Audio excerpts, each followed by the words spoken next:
time the beat drop.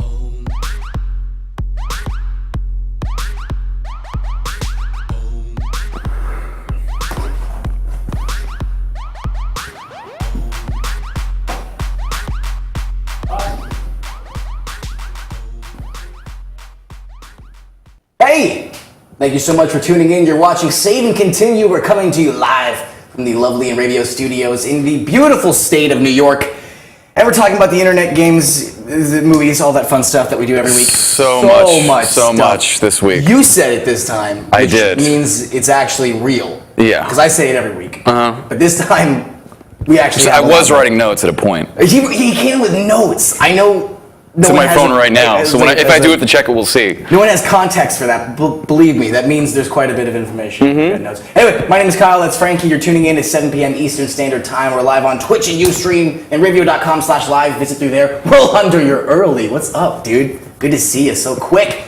Yeah, lots has happened this week. We'll keep it organized. I've been told by our producers that we need to keep this more streamlined, so it'll run a little bit smoother this week with more commercial breaks.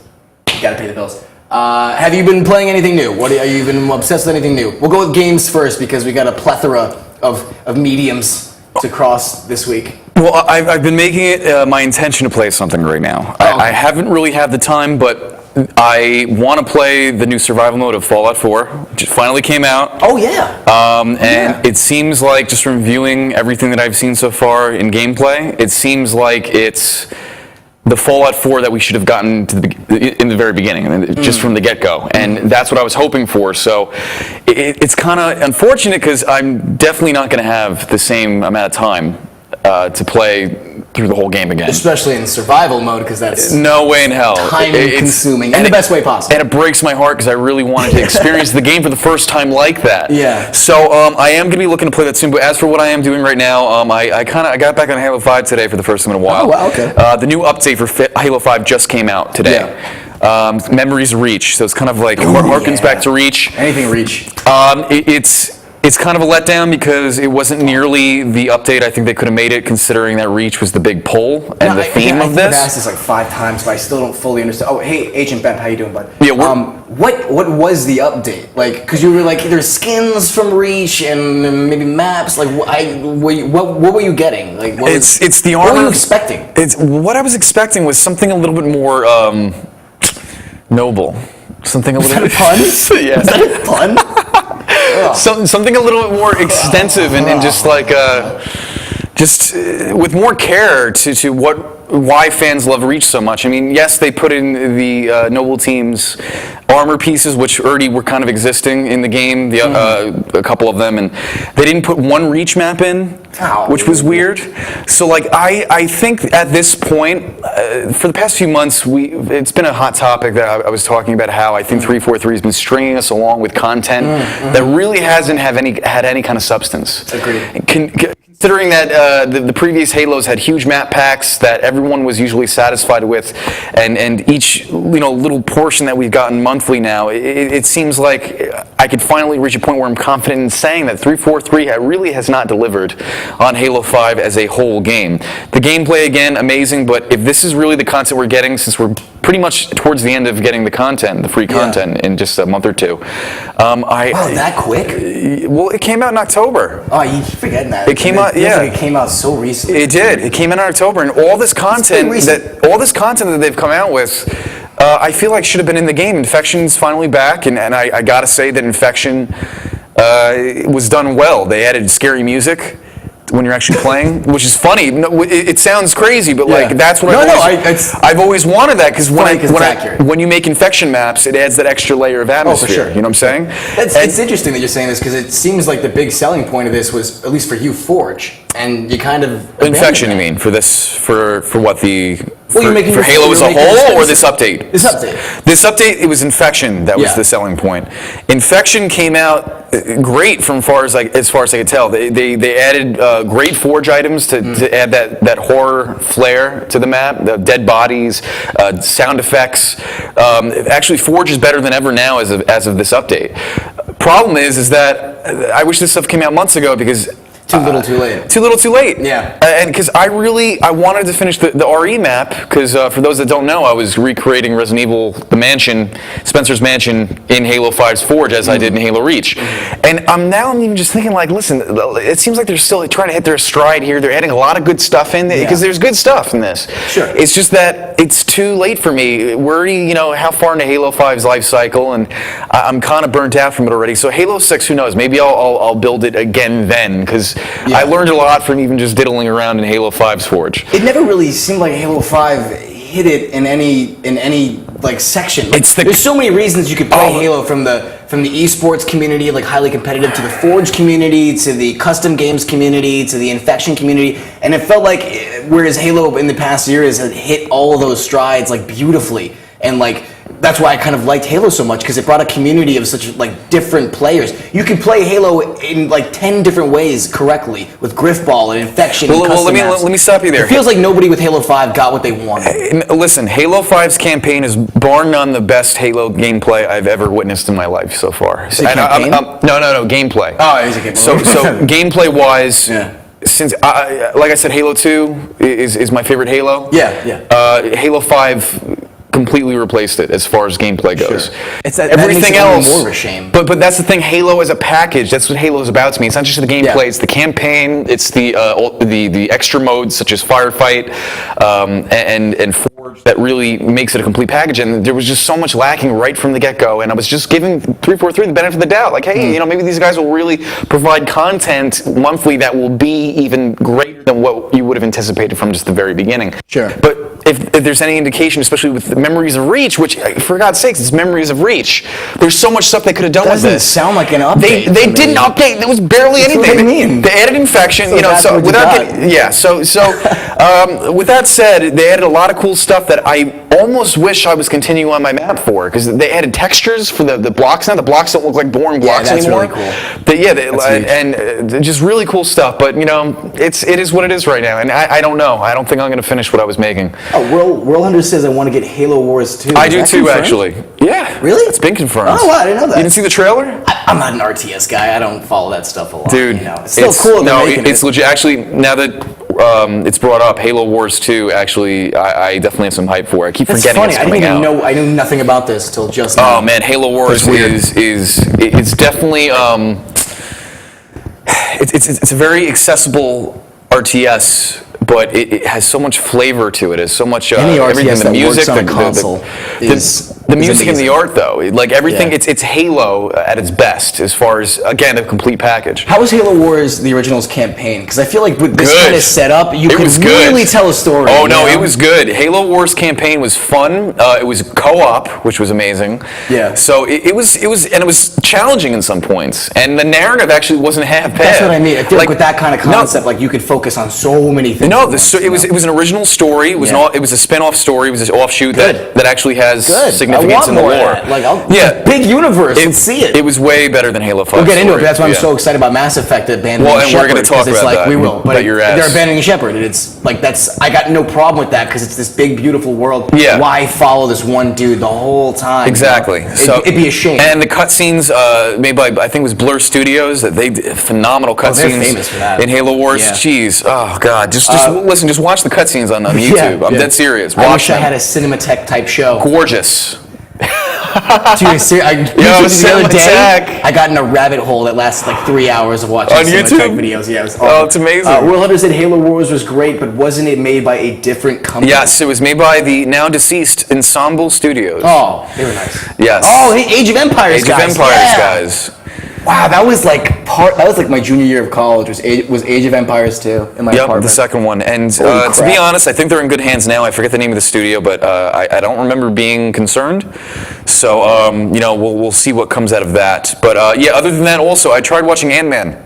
Last night. We were just talking about that. Yeah. Let's talk about, because I want to get straight into Civil War. Well, I just wanted to say that I got right last night. I was watching Ant-Man with a couple friends, and we got to the part where Michael Douglas, that's his name, right? Yes. Hank Pym. Hank Pym, Michael Douglas. Hank the Pym. Original He's talking with Scott. Yes. And they were doing a little exchange when it's like, basically why I don't want to. Scott was like, I don't want to just go in and steal stuff anymore. And then Michael Douglas, he pretty much says, I want you to. As soon as he said that line, the Redbox DVD just stopped working. No. As soon as he said that line. Well, you went through Redbox? That was your first mistake. Dude, I had no other alternative at the moment. I was at a friend's house. I don't have a computer right now, so I couldn't have, downloaded it legally. Did you ever finish it, or so? No, so that's where it stopped. So that's all I have of Ant-Man right now. The parts you liked, good, right? But I will say this: everything up to that point, it was not what I was expecting. It was completely different out of any Marvel movie that I've seen. That seems to be the consensus. It had the comedy, which I expected too, and it was pretty well. That's what I mean. It's not a movie that's like gonna propel the story of Marvel, but I mean, like, it's cool. Like, they were making a story about a superpower where somebody can control ants and change sizes. I mean, if they're doing that successfully and it really keeping me attached, that means something. Yes. Who was the original director, and I was like, that would have been. Yeah, I was thinking about that too. Great either way. No, but it was cool. I was impressed. Leading into Civil War, what did you? Levy went. Do you want me to start? Levy, one of our control room guys, went when I brought up Civil War. I hope everybody's seen it by now. Well, there are going to be spoilers. There's going to be tons of spoilers. I mean, again, this is one of those things where it's like, if you're watching a show like this and you don't expect spoilers, like, that's your own fault. Yeah. So from here that on being out, spoilers. said, spoilers. Do you want to kick this off, or you want me to kick it off? I'll kick it off. All right. Civil War was good. It was really, really good. It was I liked it way better than Age of Ultron. I liked it better than Avengers. It was a great theater experience. It was a great theater experience, but again, so was Age of Ultron to me. I was rose-colored glasses when I saw that, because I was just like, all right, with everyone around me. Watching it by yourself and actually like analyzing, absorbing the movie, totally different experience. So obviously I got to experience Civil War again, but being in the theater, it was really good. He's like a pessimist. Not as good as I was hoping. Okay. Still really good. Again, spoilers. This was like the last straw. Nobody died, which that wasn't necessary. It was not necessary. I still hit that tone really well without anyone being killed. I was really hoping someone was going to kick the bucket because it was just so much more impactful. That being said, Captain America. Because in the comics, Captain America originally, Bucky, the Winter Soldier, becomes Captain America because Captain America is killed. In the newer iterations, the Falcon, what's his name? Iron Falcon? I forget his name. Falcon dude. He picks up the shield and becomes the first black Captain America.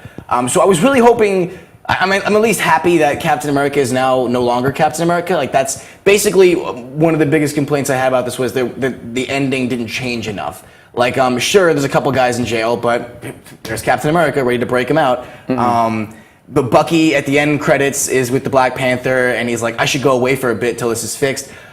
More or less, I'm pretty sure that's what the government would have done. I get it, it's on his terms. We're going to talk more about that later. Sure, but it just seemed like like, what the hell did you think they were going to do? Like, they weren't going to, like, kill you right there. Like, that part kind of frustrated me. My biggest flaw with the ending with the flaws was that it was too black and white throughout the whole movie. I thought I'd be fighting each side as far as like, oh man, who's right? Iron Man? He's got some good points. But Captain America's right. Freedom, dude. And throughout the whole movie, from like the second scene, they were like, Captain America's right. He's going to be right this whole movie. I forget what Levy said, but he said something 2 seconds ago that was perfect. It was just like every time like a conflict came up that made you think like Captain America was wrong, you were just like, oh, I see what's happening. Now this is going to happen, and he's going to be right. And it frustrated me that it was just so cut and dry about that. Because one of the biggest draws I thought about this series, and one of the biggest draws I thought they were going to make about this film, was that it really was going to be this decisive split towards the end, where it's like, because in the comics, you sided with Captain America. It was like, you didn't argue. Iron Man was a jerk. This was technically a Captain America movie, too. This was a Captain America movie. So that kind of... it focused heavily on Captain America, which I totally expected and which I was totally fine with. But at the end, it justifies it being his movie as well. Exactly. But again, he could have left the movie being wrong. Well, why the hell not? Like, you know what I'm saying? It would have been nice to have seen a flaw with Captain America. Captain America, to me, is the Superman of the Marvel Universe, and there is no superhero more boring to me than Superman, because there's just no freaking flaws. There's just no threat.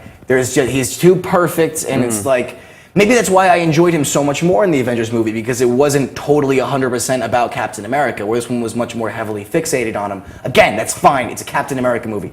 But I thought there was going to be that struggle at the end where it's like, oh man, like Iron Man's got some points, dude. But at the end of it, it was just like, oh, well, Captain America was right. There was this big conspiracy happening, and he's right.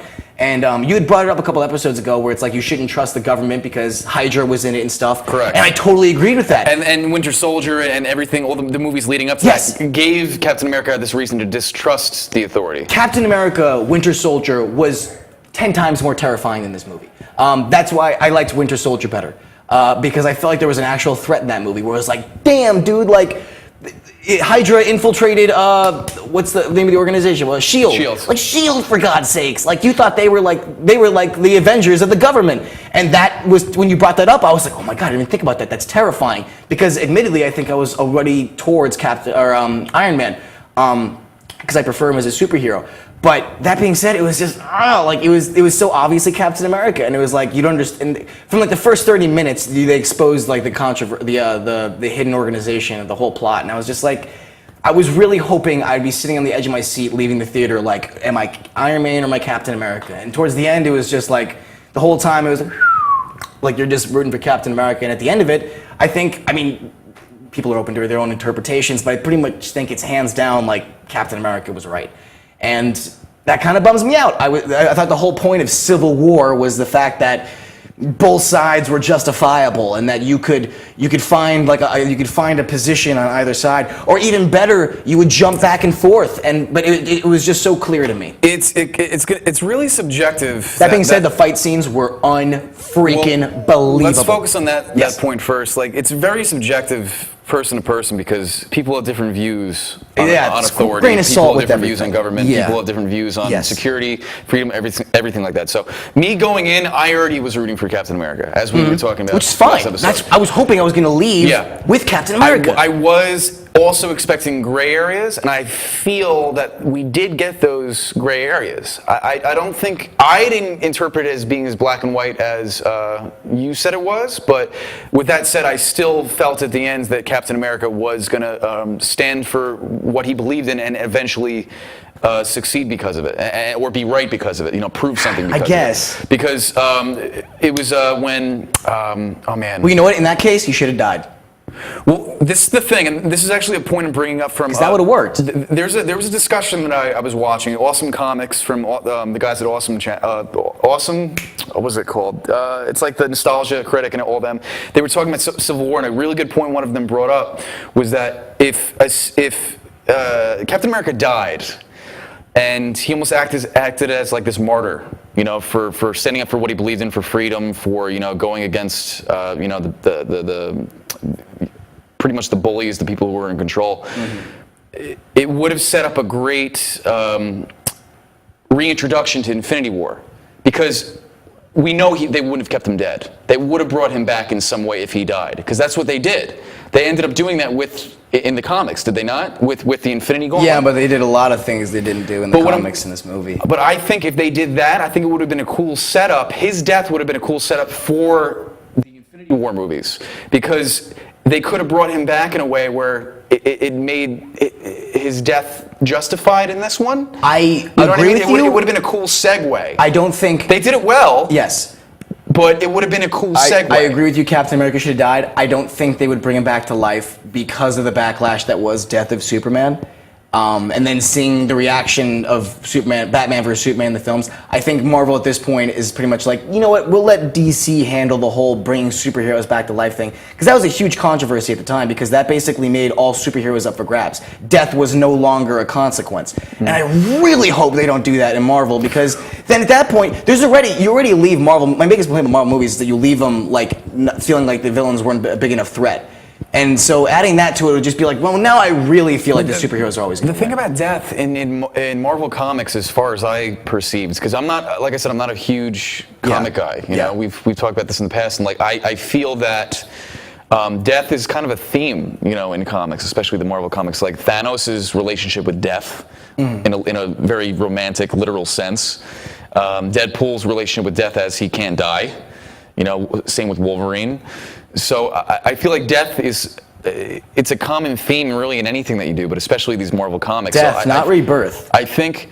Yeah, but rebirth is still very close to death because it involves death. I just feel like Marvel is already too on the line of there's no threat. I feel like that's the one thing with Marvel movies that's my biggest complaint. There's no threat. Every villain you meet is like, well, they're gonna win, and I guess you know that going into a superhero movie, obviously, but there's just not enough pain for these superheroes, and I feel like that combined with the fact that they're just bringing them back to life is like, well, now we're really in this position where is anything really matter? Well, with that said, pulling it back from that a little bit, I feel that the writing in this movie and the character interaction, speaking of pain, I thought was the best that I've seen in any Marvel movie so far. This was a Black Panther movie within the Civil War movie. Does that make any sense to you? And it was done well. That's what I mean. It was a revenge story. They did the whole Black Panther movie. Right. They don't need to do an origin movie. Exactly. It was so beautifully done. Exactly. It was a revenge story within this Civil War story. It was amazing. And the ending was his resolution that, hey, I'm going to be better than this. There's enough vengeance going on. And that's what was probably the best story point, the best part of the writing was that the main storyline, which is about pitting pretty much Captain America against Iron Man, that was Zemo's whole plan, really. Yeah. I liked how that symbolism, that the theme of that these two guys fighting each other over someone who wants vengeance, just transitioned over to Black Panther's. I feel like his storyline was handled better than the Civil War storyline. That's what I mean. But they played off of one another. I get that. Because Black Panther's conclusion, him deciding not to kill Zemo, that played off of the theme of the main story very well. So I think the writing in this movie was just the best, bar none, out of all the Marvel movies that I've seen so far. I think that this particular one, I think it's a near perfect Marvel movie. I will agree with you. I feel like that my expectations were here, and they probably hit here, but pretty damn close. Yeah. And I can't even tell you what it was that could have made it better, but there was no consequence for me. There was no maybe consequence. That was it. Nobody died. That might the have one been person that got hurt, I was like, oh, at least he's paralyzed for life. Nope, he's walking by the end of the movie. It's like, at the end of the movie, what happened? Yeah. What really changed? Yeah. Some guys are in jail. Captain America's breaking them out. Iron Man's already not sure of himself because he knew what he knew fighting Captain America and that whole thing was wrong. Like, he knew that, obviously. Everyone knew. And there was just no consequence. But again, I don't know if I can really call that a con because that's kind of part of Marvel movies at this point. Like that's their theme. If Marvel movies, I feel, keep up this level of quality that some people have said has been happening since Winter Soldier and Avengers 1, I think that it's almost like they can't do any wrong right now. That's how I feel about it personally. I think that we've come so far along these movies compared to when Iron Man first came out, the first Captain America. I mean, you compare the first Captain America to Civil War and Winter Soldier, oh my God. Like, that's where I think it's dangerous, though. There's no context. I think it's people right now, it's Marvel, so they can't do no wrong. I think those are the same people where it's like, Marvel can do no wrong, and because of that, DC sucks. And it's just mind stone of like, I feel like Marvel movies come out, people see the trailer, and they're like 10 out of 10 as soon as they see the trailer, and it's like, watch the movie. You have to admit, this did live up. This was by no means perfect to me. We got to go to a commercial break. Sorry, I'm sorry. I know they're yelling at me. Cool. We're going to a quick break. We're going to come back. We're going to wrap up some more Civil War talk. We'll get you there. We got some big Nintendo NX information, some Animal Crossing information, some Civilization information, which I'm really excited about. Google information, Battlefield information, which is I'm really excited about. Talk about that. So much more. We'll be back in a couple minutes after these breaks. Thank you so much for watching. We'll be right back. Sorry, like last time we...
Hey, this is Chris Les Jake, and if Inravio.com spots you at an event wearing this bracelet, they will give you $100.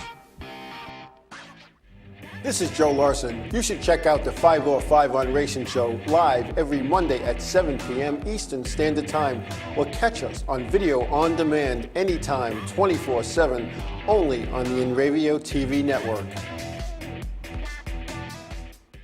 Village Music Shop of Mastic. 1-800-HEY-DUDE, your full-service store with personalized attention, school band instrument rentals and sales, music instruction on all instruments for all styles and age groups, for guitars, drums, amplifiers, PA systems, and accessories. It's Village Music Shop, 1495 Montauk Highway in Mastic. Call 1-800-HEY-DUDE or go to villagemusicshop.com. For over 60 years, Hanson Carpet has put the customer first, providing only the finest quality products and service. And Hanson Carpet is so much more than just carpet. We also carry a wide selection of window blinds and shades, and our licensed and insured technicians can service any of your flooring or window covering needs. Browse our huge selection of laminate, carpet, linoleum, vinyl, and tile. Stop by our showroom today or visit HansonCarpet.com. No matter what your project, Hanson Carpet has got you covered.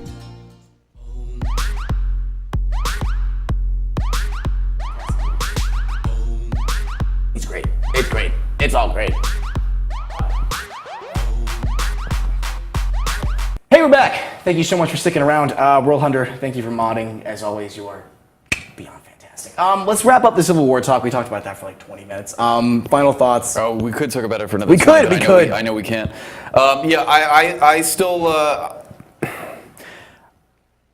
I want to see it again. Yes, I do too. I want to see it again. Yes. I might see it maybe, who knows, tomorrow or... Oh, in theaters, wow. I Wow. want to see it in theaters again. I will say it was one of my favorite theater experiences as far as the energy. good. I feel like everybody was just feeling everything at the same time. Like I don't think anything will live up to opening night of Force Awakens.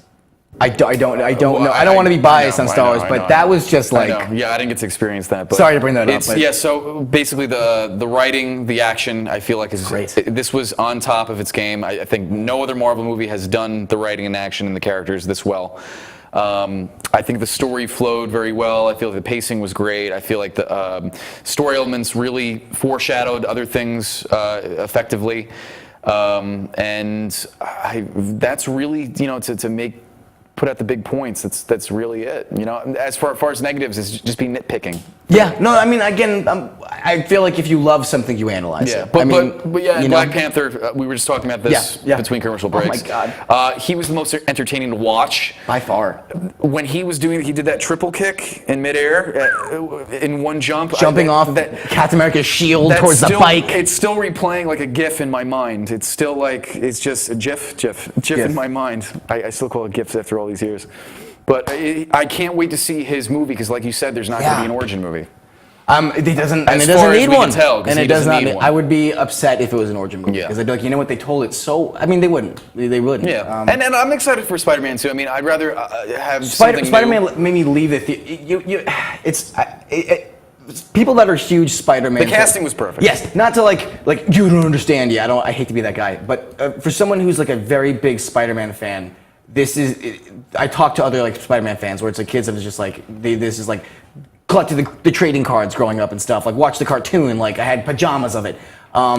This was the best iteration of Spider-Man in a film, and that's a huge deal. There's been 2 different iterations before this. Tobey Maguire was he was a great Peter Parker. He was a terrible Spider-Man. The second movie was fine. Third one was the third one. Andrew Garfield's Amazing Spider-Man was an entry. It didn't blow me away. The second one was God only knows what they were thinking with that one. And this is the first time. This is Peter Parker what is universally agreed upon to be the Peter Parker, like the best comic book Peter Parker iteration. He's young. He's 15. He lacks the resources that Tony Stark has, but arguably is just as intelligent. They had him dumpster diving. Like that's a total throw to the comics. That's the first thing you've seen him, and he's got like a DVD player. I loved that because in the comics, that's what he does. He had a combination of superpowers that he harnessed through technology. That was in the cartoons, and dude. I heard that the Queen's his house that they were in was very authentic too. Like, Yes, it looked like they it was lived in great. Queens. Young Aunt May, that was done great. She's not Marissa young though. Tomei. She's 51. Compared to, you know what I'm talking Right, about. the 60s, Come on, 70s. like, look at the yeah. Tobey Maguire one. She for could God's be. sake. She could be an aunt though. Oh, You know what I mean? absolutely. Like, she's She is an totally Aunt Yeah. Yeah, that's fine. I have an aunt that I have an aunt that's roughly around that age. I have. Most people do. I Yeah, feel. You know? I don't see that as a factor. She was great. Marissa Tomei is great. I just left the movie going, that was great, but I really want an Ant-Man movie. So I'm Spider-Man movie. Really excited to see that. Really excited Robert Downey Jr. is confirmed for it as well, for Spider-Man Homecoming. That's going to be great. And yeah, that's basically it. One note I had, I was watching it and I was like, man, Marvel does not have a lot of female superheroes in this movie. And then I realized that they just don't own them. So it kind of bummed me out a little bit that the only female superheroes we got were Scarlet Witch and Black Widow, because there's so many amazing female Marvel superheroes, they just can't touch them And because of isn't their Scarlet ownership. Witch technically a mutant? Technically a. Yes, she is. Yeah, well, Quicksilver is technically a mutant. That's why you see him in X-Men. That's why his iteration in X-Men is way, way better. The Quicksilver in X-Men is amazing. But all those X-Men superheroes are Marvel, and like if there was not this big, like, you know, different ownership with studios, who's to say we couldn't have seen some more superheroes in there? Totally would have. So that being said, I'm really excited to see female superheroes in the Marvel universe in the future, because they got, like, you know, Captain Marvel, and there's so many good ones, and I'm really, really excited to see them, because like when you look at the picture, not to be all like feminist, but it was a bunch of male superheroes, which was awesome, but it was like, it's such a, I can't wait till they get to tap into that, because there's so much they get to work with. And DC is already going into that, because with Wonder Woman and Suicide Squad, and like the female characters in those look awesome. Yeah, I'm kind of. You know, I love female superheroes, so I'm really excited to see more of that. I guess. That's why I'm so excited for Margot Robbie's Harley Quinn. Yes. Because she's great. Like like they're nailing it and everything. Yeah, there's one specific scene I'm excited for her. Yeah, but we'll move on. We've been talking about this enough. Let's talk about the Nintendo NX. Nintendo NX, during a brief business release, Nintendo announced that it will not be present at E3. There will be no Nintendo NX. In fact, the only thing that will be playable at E3 is the new Legend of Zelda. That is literally the only thing you will get to do at E3. Well, it better be good. Which is fine. They better have something to show. It's not like they're going to show Wii NX games before the NX is announced. That being said, the NX will be announced or exposed this March. Wait, that's not the actual look of it. No. That's a concept photo. Oh, Jesus. Okay, you just got the crap out of me. Well, who knows what it's going to look like? They keep doing this whole No, crap I mean, with this, I like... wouldn't have cared. That would have been my first time seeing it. I'm tired of speculating. Like, they keep going, don't call it a console, and I'm just like, then what do we call it? What do we call it? Just tell me. It's a car. The mystery is gone. I would take it if it was a smart car. Nintendo, I don't care. Just tell me what it is. What? I'm not going to buy it. I'm probably not going to buy this. I just want to know what it is. I'll buy it. Depends on what it is. Buy this. It depends how weird it gets, because I want a game console, not a thing that you stand on to have like your gloves in and I'll play VR for that.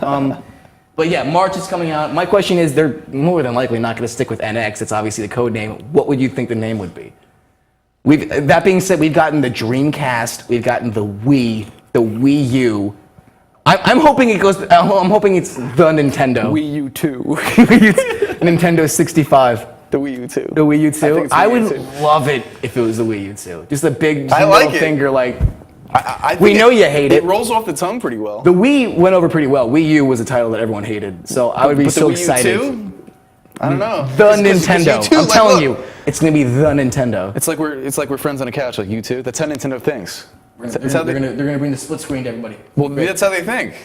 Moving on to Nintendo. Except for Wii. They'll be releasing this is actually really cool. As part of their new mobile campaign, they're going to be releasing an Animal Crossing and a Fire Emblem mobile games, which is super cool, because I'd love to play more Animal Crossing. I just don't want to lug around one of those 3DSs. Like, Right. Yeah, Fire Emblem is a series that I would like to get into eventually. Exactly. So that's really cool stuff right there. Also, this was big news for me. You're probably not going to care, but Civilization 6 was announced. Yeah, I don't care. I love Civ 5. Obviously it's all speculation at this point. There's only been a couple screenshots. We can show those. It looks like a Facebook game. That's my only problem right now. It looks like Civ Rev. The trailer was amazing. The gameplay looks great. It adds districts to the city, so it makes your new tiles and everything different for different factions and different type of industries, which is really awesome. But like, look at that. Like, it looks like Farmville. It's just... Honestly, I don't play Civilization enough to really know. So just for some perspective, like, Civilization was like, you would let the enemy take some turns, and then while you were doing that, you would zoom into your units and check out the detail of your horses and the fine textures of the carts and everything. And like, can you just put that back up? Didn't it always have a cartoony look? No, absolutely not. I mean, it's obviously an RTS. It's got some kind of elements of that, but not to that extent. Like, I wish I had a before picture for you, but... Like, this is like, the trees were flush. These look like Farmville things. And like, the characters are giant, have huge heads, and it's got this very cartoony look. It looks like Civ Rev, which was an Xbox 360 title, a console version of it. Again, it's all about the gameplay and everything, but good God. Did you talk to Nolan about this? I have not. This information just like dropped today, actually. And he just got a new PC, so I could actually very much see him and I playing this. But he's a huge Civ Rev fan, so I'm sure he'd have no problem with it. Let's see how the gameplay I played goes. Civ 5, and it looks way better. It's about the games. If you care that much, I'm sure a PC mod will fix you graphically. What's up, Gabby? Hey, Gabby. How you doing? We know what, Gabby. Gooby Loser. Gooby Lucier. Gooby Lucier. But yeah, really excited for Civ 6. It looks pretty great. Districts are great, but just that look is concerning. We'll see what happens, obviously. Yeah, one tidbit of news that I saw today was the Sega is considering the remasters of Shenmue and making it a reality. So Shenmue 1 and 2, you might very well see. We're getting a Shenmue 3 as well as Shenmue Remastered? Yes, Shenmue 3, that makes sense. If you guys don't know, it's being created by the original creator. That's actually not and that surprising. it was kickstarted, and the Kickstarter was a success. So what they want to do in anticipation for that is re-release the first two, update them, of course, and I think it will be an interesting thing for me to check out as I hear the hype of Shenmue all the time. A friend of mine is a huge Shenmue fanatic, and he this was a huge part of his I guess his life growing up. This game and the way it plays compared to other games. It's supposed to be very unique. Yes, it's like if you like Shenmue, you love Shenmue. So it'll be interesting to see how they release it. Well, they'll release it. What do you mean, through digital? To probably use a package or something. Because right around the time we're getting Infinity War, which comes with a Modern Warfare remastered that is only accessible if you pre-order the game. I asked that because the leading theory is that they're doing this because they're afraid Call of Duty 4 Remastered will outsell Infinity War. So are you saying, are they going to sell Shenmue 3 with the option of having 1 and 2 only if you buy Shenmue 3? I'm curious because I don't think they do that. I'm curious because I've never played the game, so it's speculation, but it is, oddly, you gotta admit, in the same situation. Where it's like, I could definitely see Shenmue 1 and 2, like, those are games guaranteed to be good. And now they look even better. Like, that you're pitting that, why compete with yourself? Considering the scope of Shenmue and the openness of it, I don't think that would make sense because this seems like the kind of game, that you would want to release before the sequel comes out because of how early. Because I don't know, but that's a big deal. I think they would do it before because I'd imagine Modern Warfare 4. It's basically just a campaign. I don't even know if they're going to bring back the multiplayer. Are they? Yeah, they are. They are. Yeah, they are. That's half the reason people play that. I'm one of the guys that love campaign. I mean, All Gillied Up is one of the best campaign missions in the history of video games. Yeah, it is. But I mean, the multiplayer, dude. To go back to that one hotel map where people just snipe. Oh my God, they'd be very silly. That's actually news to me. I wasn't even thinking. Gabby, how are you? We're doing good. Multiplayer. But no, it's just because it's why compete with yourself. Like, why would they do? You know, it just seems like odd that they would compete with themselves. Yeah, you know, that's exactly why I think Call of Duty is doing this, which is smart because Infinity War is not looking fantastic. Sega said they were considering this, which means they're probably going to do it. Sure. And it only makes sense.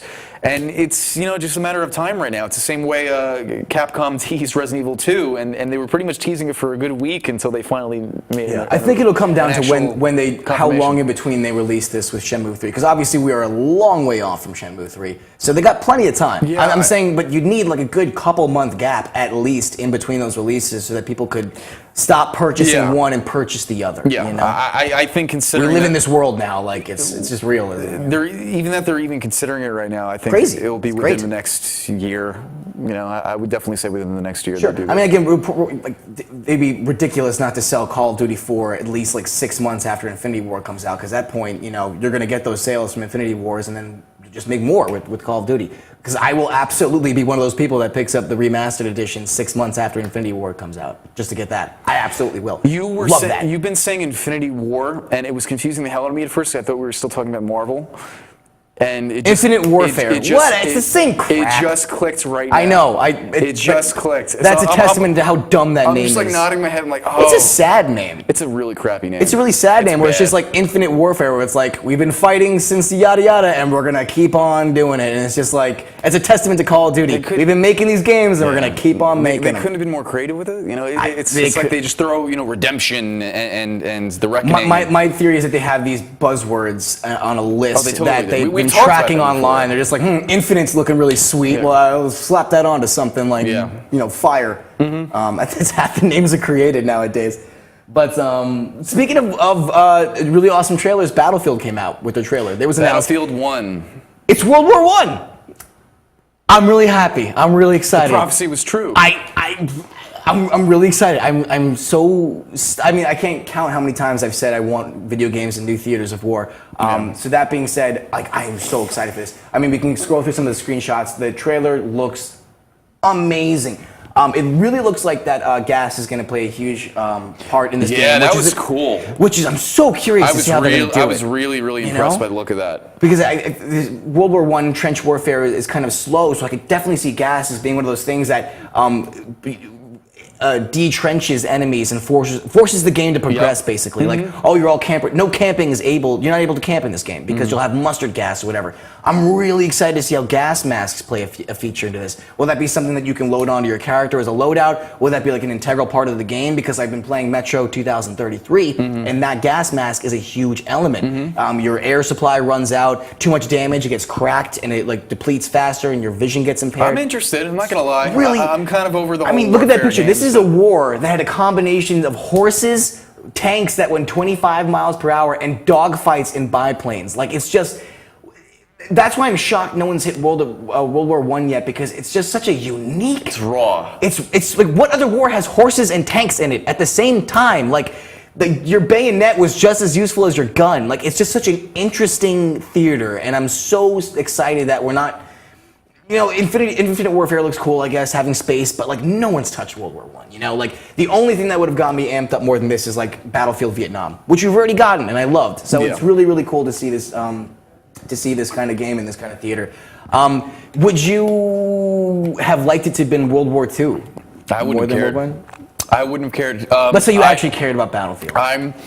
Well, I mean, that's so what theater of war would you? Do you think it's too soon to go back to World War II? What do I prefer to play? If I had to play, I honestly, I will play anything, at least if it's fun. The setting and atmosphere. But is there like a theater you wish you could have visited? No, really, not specifically. No, I mean, me with war games, they all kind of feel the same to me.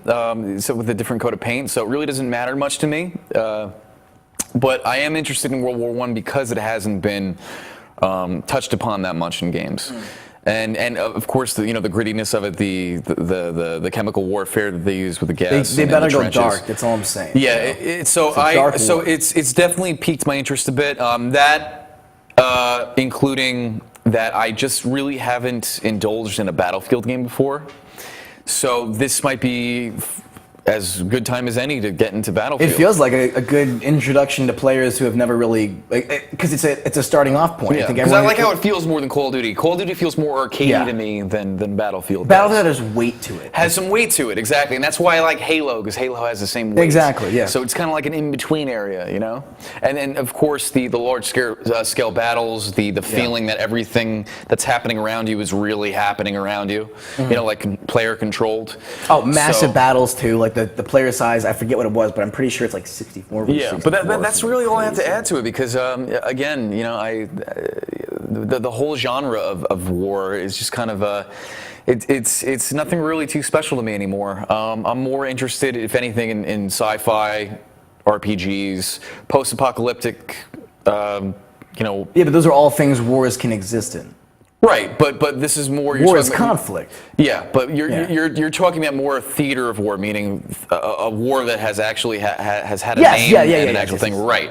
So I still view in video games war as a genre. I still kind of like this warfare-esque thing. I still view it as a genre rather than just a element within a genre. You see, when you say Code of Pain, I feel like that oversimplifies it. I mean, obviously, but it's like because the gameplay changes on your theater of war as well. Like the jungle is different than the mountain. I think think I like. I like. But it's like with zombie games. Like zombie games, they all have zombies, and I'm sure Well, they no. might all be different gameplay. Sure. They might all have different locations, but they're still zombies. It's But the same thing that's with a this. totally different beast, though. I feel like because my It's the favorite same part, idea, my though. favorite part of war games are especially reliving battles that had actually existed. I like reliving history in those war games, and I feel like with zombie games, it's like none of this actually happened. It's all fiction, obviously. Right, so but it's all it being doesn't made mean up on the cusp. it doesn't mean that these games don't have a similar feel to one of them. No, not at all. I'm just saying I like the history of it. I'm a campaign kind of guy, and when you have a war, that's not beautifully. I don't want to like glamorize warfare, but it's you have a pre-existing story that's just amazing and full of interesting characters and conflicts, and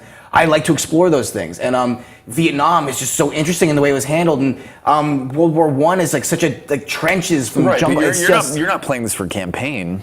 Yeah, I am. Battlefield 1, really? Yeah.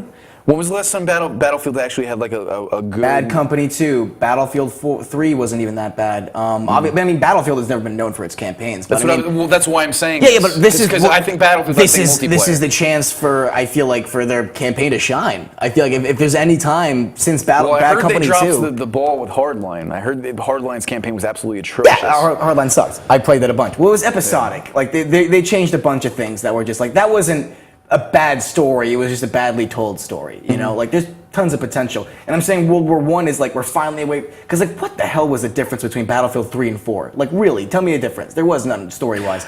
I mean, if you want gameplay wise, if you want to talk war, I mean, the most interesting war story to me, as far as games go, Mass Effect. I mean, there's no that to me. Okay, is but war. we're getting off on. I'm talking about history. We were talking about. No, history. I know, but yes, but those are fiction. I'm talking about facts. But Mass Effect Andromeda.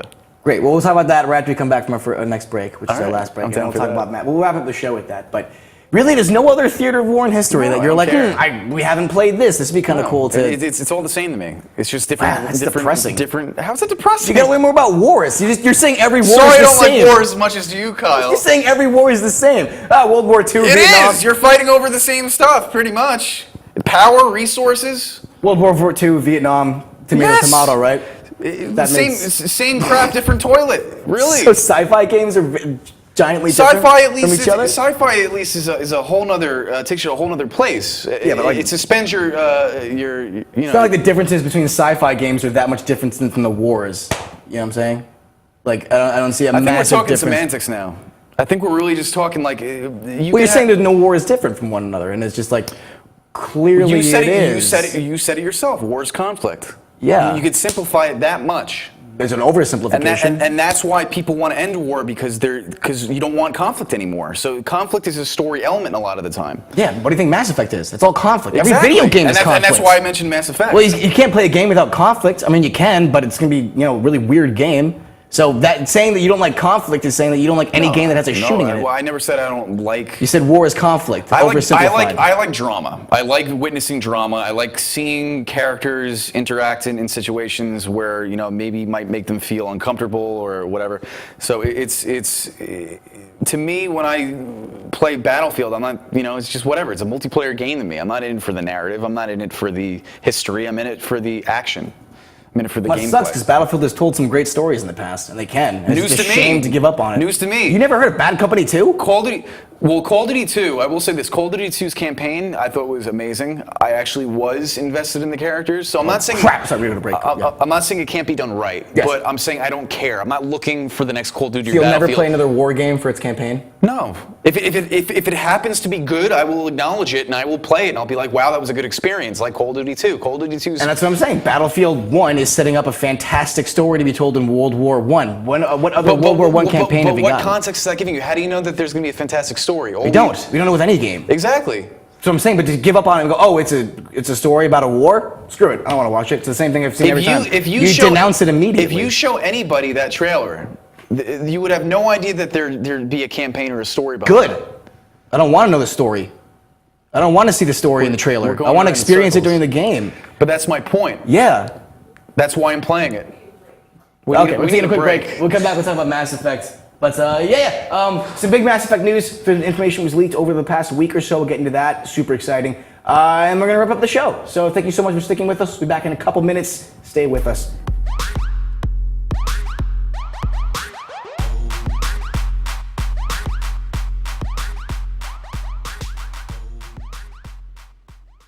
What's up, guys? We're Scare No Fair, and we're here with Inravio. If they catch you at a show with one of these bracelets, you will win $100. That's a lot of money. So get a bracelet. Do whatever it takes to get that. Hit them up online.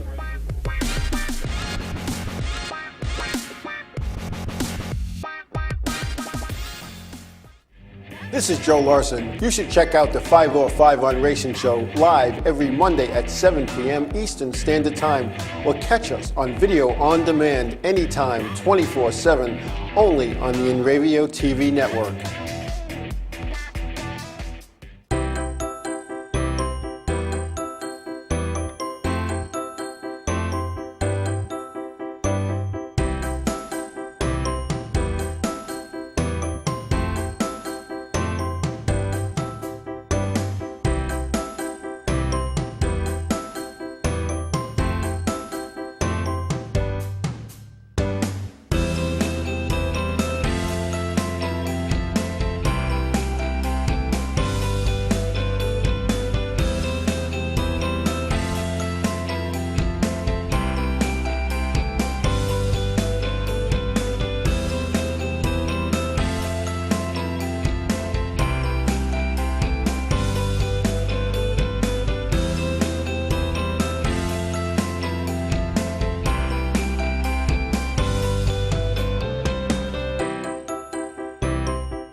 Village Music Shop of Mastic.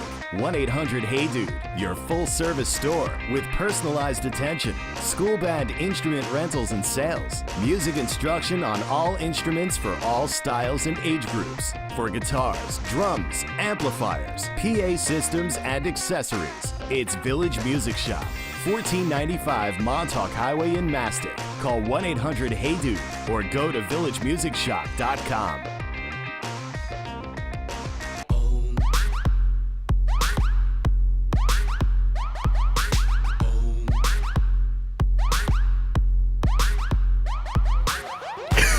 Wait, what?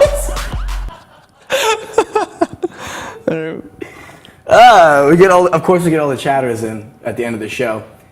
You should keep that shirt off. Yeah, because it's about to get hot in here. I need an adult. I need an adult. I am an adult.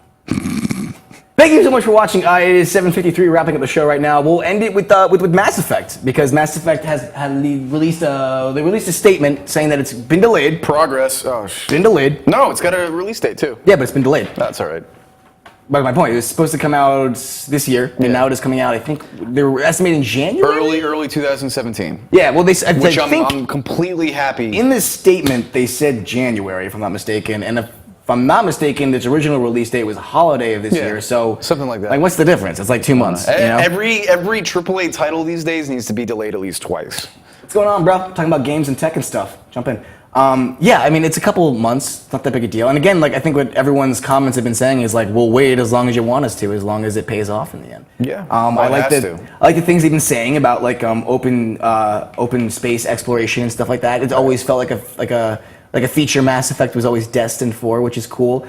We talked about it a bit. That's not it's not a deal maker for me. I care really a lot. Even campaign's the wrong word. It's the characters, I guess. Because that's what I've always like latched onto the game. Like, the campaign's been good with the Reapers and everything, but it's not, the most original story in the world. But those characters are just, it's like with the Marvel movies. Yes, that's exactly what it is. Yes. They're really fantastic people, and then okay, story. So as long as the characters are fantastic, and I can get some personalities that like hit me as much as, Jack and Mordum and everything, and as long as I get assigned to Solarian follow-up song, yeah. I'm happy. So I really like. I like the mystery from this. Like, we've got some time, but January 2017 is not that far away, and we know nothing. And I love that, because Fallout 4 was this. Bethesda did the same thing with Fallout 4, and in my opinion, Fallout 4 was a fantastic game. It was. I never played them. I got through a couple missions, which were fun. I love Fallout 4. I really think that all the crap it gets is just because that people have always something to nitpick about, but like I think Fallout 4 really was overall an entertaining game with all its flaws. Because it did have flaws. It's got some of the coolest DLC releases this year. Yeah. So and it will continue to have that too with the next one that's coming out. So Mass Effect, it is such. We were just talking about this too. The series has such a beautiful track record, considering it only has 3 games. So it really, while there hasn't been that many games, it hasn't left that much room for error, which I think Andromeda is going to really be a testament to. Are they going to keep this going? Are they going to keep the legacy of Mass Effect and the quality and the experience that it has told so far and shown off and let people and players experience? Is it going to live up to that bar? Well, it sounds like they're definitely setting a new tone for it. Yes, and they have to. Exactly. They have There's got to be some kind of... Yes. I think they should go with a more ambiguous, like, non-focused route. I think that they should make your character less of an actual established character. Because while you did create Shepard, while you did make the choices for Shepard, and Shepard had his or her background, it was still an established character with, like, you had to choose, were they from Earth, whatever this... You probably will have to do that, too. But I'm kind of hoping you could like, with Shepard, when I was playing it, I felt like you were playing a character that fit the certain image that you created, but you weren't actually the character. Yeah, at no point was I compelled to customize my character. I'm like, this is about Shepard. Me too. I actually left Shepard. Exactly. I played Fem Shep as well. I played Male Shep. I played Male Shep, and I kept his original model, his original actor the same. Same with Fem Shep, he looks the best.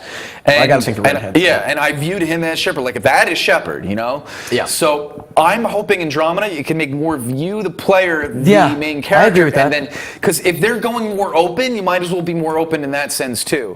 So I'm really excited to see what they do with this. We've talked about it a little bit, like what we want to see from the Mass Effect series from here on out.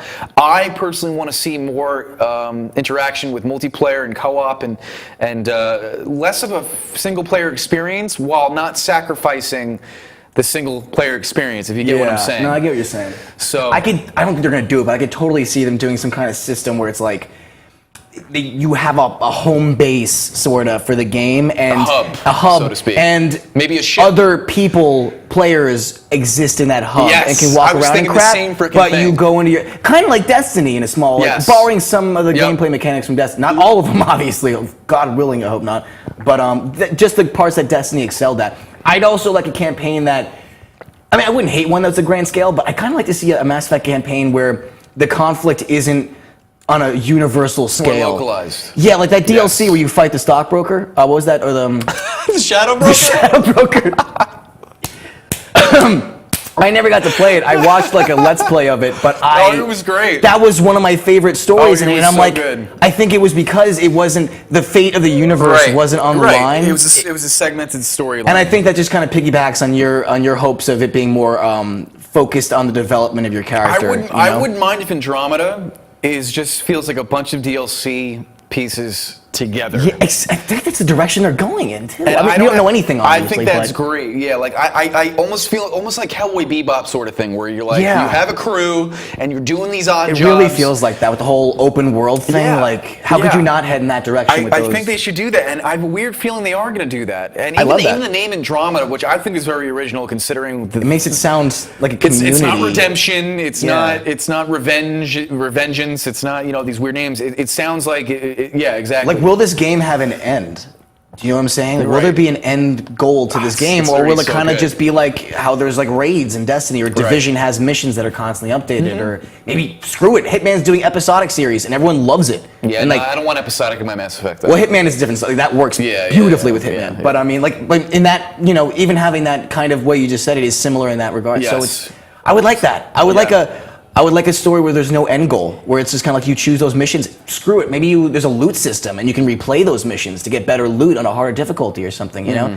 Like, I'd love to basically just steal the characters and story of Mass Effect and throw it on top of Destiny. Well, right. Because I love how Destiny plays. That's a good way. It's just so boring. Well put, so that story, Yeah, like get your own resources, because like Mass Effect, it was a small element of Build it. your armor and stuff, you know, like you could upgrade it, but I'm talking about like, you know, like make it your own. And even visually, I mean, there was a bit of test footage that leaked Mass Effect Andromeda. And I'm really excited to see the tone of it as far as the visuals go, because I think Mass Effect, when it came out, it set the bar for how good a game could look. It really was. It looked absolutely phenomenal. 3 and 2 at least. And well, they all looked good, but I mean, one had pretty bad frame rate issues. But final thoughts. It's my most hypest game right now. I'm excited for it, but it looks great. Just some rapid fire stuff information. New Google VR headset, codenamed Android VR, is rumored to be coming out May 19th during Google's I/O conference. Assassin's Creed movie trailer has officially been released. Looks pretty damn good. We'll see. And The Void, the virtual reality theme park that's in Utah, is coming to New York City for a brief time to Madame Tussauds Wax Museum as part of the Ghostbusters Void experience. And hopefully, we've been talking to some of the guys over at the VRScout.com staff, and they're going to try and give us some pre-access to it, so that we can get in there with some cameras and stuff and experience it and give them some nice coverage. So hopefully we'll have some information about that. And that's it. Thank you so much for watching. We'll be back next Thursday, 7 p.m. Eastern Standard Time. We're streaming on this channel throughout the week. Follow us on Twitter, Twitch, YouTube, all that fun stuff. Thank you so much, guys. We will see you all next time. Go see Civil War. It's great. It's just great.